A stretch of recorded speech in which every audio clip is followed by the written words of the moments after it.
మీరు తప్పు చేయొద్దు. ప్రభుత్వము, పోలీసులు, చట్టము ఆ పని చేస్తున్నారు. మళ్ళీ మీరెందుకు చేస్తారు? వాడు చేసిన తప్పు మీరెందుకు చేస్తారు? ఖచ్చితంగా చట్టం సరిపోతే తను చేసుకొని పోతారు. మీరు ఆ తప్పు చేయదు. వాడు చేసిన తప్పు మీరు చేస్తే వద్దు. చట్టం చేస్తుంది ఆ పని.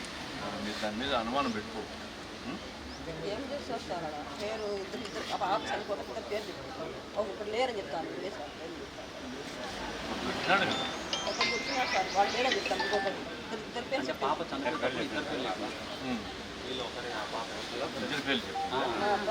ప్రవీణ్ అతను అతను లేరు చెప్తాను. అసలు లేరు అతను అబద్ధము అనే రకం మాట్లాడతారు. చెప్పింది కదా. తప్పకుండా వాడిని పట్టుకుంటారు. పోలీసులు ఎంతసేపు పట్టుకుంటారు? ఆయన మారిపోయి దొరుకుతారు.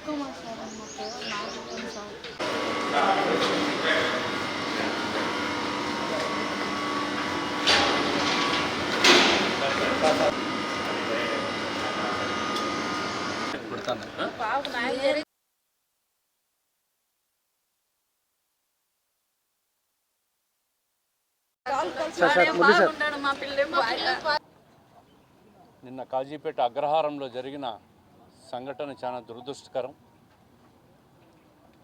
ప్రతి ఒక్కరి మనసు కలిచివేసే విధంగా ఆ సంఘటన జరిగింది. కీర్తన అనే అమ్మాయి, కాజీపేట అగ్రహారం చెందిన అమ్మాయి, ఇంటర్ 2వ సంవత్సరం చదువుకుంటా ఉంది. ఇంట్లో తల్లిదండ్రులు పని మీద పోయిన సందర్భంలో వంట చేసుకుంటా ఉంటే ఈ కిరాతకుడు ఇంట్లోకి పోయి ప్రేమ పేరుతో ఆ అమ్మాయిని గొంతు కోయడం చూస్తూ ఉంటే సభ్య సమాజం బాధపడే విధంగా, తలదించుకునే విధంగా యువత తయారవుతూ ఉంది. ఇటువంటి కిరాతకులను ప్రభుత్వం, చట్టం ఖచ్చితంగా కఠినంగా శిక్షించే పరిస్థితి వస్తుంది. తప్పకుండా ఆ కుటుంబానికి ప్రగాఢ సానుభూతి తెలియజేస్తున్నాం. అదేవిధంగా ఇంకా పోస్ట్ మార్టం కూడా కాలేదు. ప్రభుత్వం దృష్టిలో ఉంది ఈ సంఘటన. ఇప్పుడే ఇన్ఛార్జ్ మంత్రి గారితో కూడా మాట్లాడే ప్రయత్నం చేశాం. ముఖ్యమంత్రి గారి దృష్టిలో కూడా ఉంది. తప్పకుండా ఆ కుటుంబాన్ని అన్ని రకాలుగా ఆదుకుంటాం. దీంట్లో అనుమానం లేదు. ఏదైతే తప్పు చేశాడో ఆ యువకుడిని ప్రభుత్వం చట్టపరంగా ఖచ్చితంగా కఠినమైన శిక్ష అనుభవిస్తాడు. ఇటువంటి సంఘటనలు మళ్ళా ఎక్కడ జరగకుండా, ముఖ్యంగా మహిళల మీద దాడులు, మహిళల మీద అఘాయిత్యాలు, ప్రేమ పేరుతో జరుగుతున్న ఈ సంఘటనలను కూడా రాష్ట్ర వ్యాప్తంగానే కాదు దేశవ్యాప్తంగా కూడా ఎక్కువైపోయినాయి. యువత రకరకాల చెడుబారిన పడి ఇటువంటి సంఘటనలు కూడా జరుగుతూ ఉన్నాయి. ఇప్పటికే ప్రభుత్వం కూడా సోషల్ మీడియాను కూడా 13 నుంచి 18 ఏళ్ల వయసులో ఉన్న వాళ్ళకు సోషల్ మీడియా అందుబాటులోకి రాకుండా ప్రభుత్వం కూడా అసెంబ్లీలో చట్ట సవరణ చేయాలని చెప్పి కూడా మొన్న జరిగిన సమావేశాల్లో ముఖ్యమంత్రి గారు చెప్పారు. నిన్న మొన్న కూడా మంత్రుల కమిటీ నారా లోకేష్ గారి నేతృత్వంలో ఆ కమిటీ కూడా సోషల్ మీడియాను యువతకు బ్యాన్ చేయాలని చెప్పి చట్టబద్ధత తీసుకురావాలనే దాని మీద కూడా అధ్యయనం చేశారు. ఇవన్నీ కూడా సోషల్ మీడియా వల్ల ఒక ప్రేరేపించడం, రెచ్చగొట్టడం, ప్రొవోకేట్ కావడం, ప్రేమ పేరుతో మైనర్ అమ్మాయి, ఇంకా 18 ఏళ్ళు నిండలే అమ్మాయికి, నిండకుండానే ఇంట్లోకి దూరి అత్యంత కిరాతకంగా గొంతు కోసాడంటే అతని మానసిక పరిస్థితి ఏందో కూడా ప్రభుత్వం కూడా ఒక అధ్యయనం చేయాలి. ఇటువంటి వ్యక్తులను భవిష్యత్తులో ఇది ఒక ఉదాహరణ కాకుండా యువతకు ఇటువంటివన్నీ కూడా ఒక మార్గదర్శనం కాకుండా అతన్ని కఠినంగా శిక్షించినప్పుడే మిగతా వాళ్ళు తప్పు చేయకుండా ఉంటారు.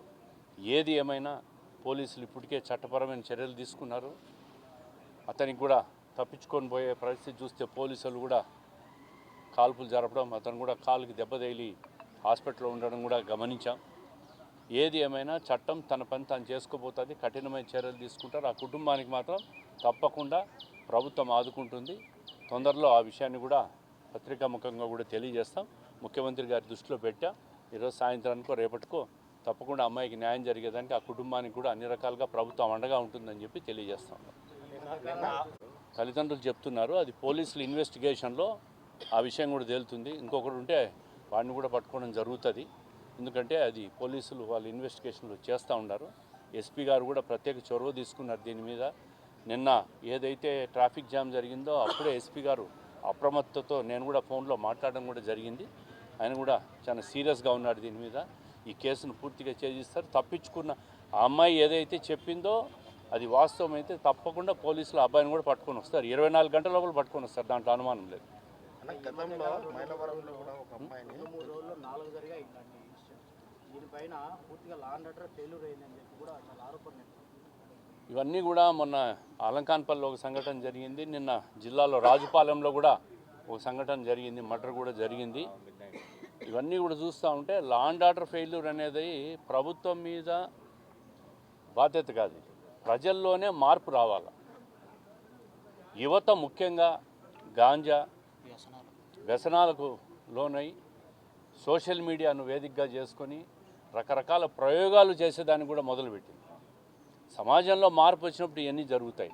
లేదంటే ఆ అమ్మాయి ఇంట్లో వంట చేసుకుంటూ ఉంటే ఇంట్లోకి దూరి గొంతు కోయడం చూస్తూ ఉంటే అతని మానసిక పరిస్థితి ఏందో కూడా ఖచ్చితంగా మానసిక వైద్య నిపుణులు డాక్టర్లు కూడా అధ్యయనం చేయాలి ఇట్లా కేసుల్లో.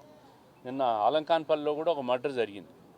అది కూడా పూర్తిగా గాంజా సేవించి అధిక మత్తుల్లోనే ఇది జరిగిందని చెప్పి ప్రాథమిక నివేదికలు, పోలీసుల నివేదికలు కూడా వచ్చింది. దాని మీద కూడా పోలీసులు కేసులు నమోదు చేశారు. ప్రభుత్వం ముఖ్యంగా మీకు అందరికీ తెలుసు, చంద్రబాబు నాయుడు గారి నేతృత్వంలోని ప్రభుత్వం ఇటువంటి అసాంఘిక కార్యక్రమాలు కానీ సంఘ విద్రోహ శక్తులు కానీ లా అండ్ ఆర్డర్ ఫెయిల్యూర్ అయితే ఆయన ఏ విధంగా చర్యలు తీసుకుంటాడో మీకు అందరికీ తెలుసు. ఖచ్చితంగా బాధ్యుల మీద కఠిన చర్యలు ఉంటాయి. ఇటువంటి సంఘటనలు మళ్ళీ మళ్ళీ జరగకుండా కూడా తప్పకుండా చర్యలు తీసుకుంటాం.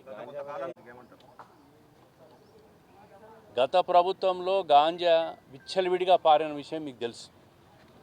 ఈ ప్రభుత్వం వచ్చినాక గాంజా మీద ప్రత్యేక ఈగల్ టీమును పెట్టి ప్రభుత్వం చర్యలు తీసుకుంటా ఉంది, దాడులు చేస్తూ ఉంది.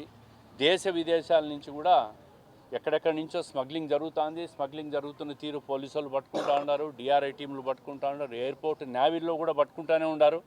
అయినా దొంగతనం చేసే దొంగలకు అడ్డేముంటుంది, ఒక్కొక్కసారి జరుగుతూ ఉంటాయి ఇవి. ఈగల్ టీం చాలా ప్రత్యేక దృష్టి పెట్టింది. కడప నగరంలో కూడా మీరు చూస్తూ ఉంటారు, పోలీసులు డ్రోన్ల మీద కూడా నిఘా పెట్టి చూస్తూ ఉంటారు. చాలా తగ్గుముఖం పట్టింది గాంజా ఇప్పటికే. ఇంకా దాని మీద సీరియస్గా యాక్షన్ తీసుకొని ఇంకా ఒక ప్రత్యేక దాడులు కూడా చేయాలని చెప్పి ఎస్పీ గారిని కోరాం. ప్రభుత్వం నుంచి కూడా ఆదేశాలు ఉన్నాయి. పూర్తి స్థాయిలో ముఖ్యంగా కడప నగరంలో ఎక్కువగా ఉంటుంది, ఆ పాత బస్తీ ఏరియాల్లో. అక్కడ కూడా మళ్ళీ ఒకసారి ఎస్పీ గారిని కలిసి తప్పకుండా రాజీ లేకుండా ఎంత పెద్దవాడున్నా కూడా వాళ్ళ మీద పట్టుకొని చట్టపరంగా చర్యలు తీసుకోమని కోరుతాం.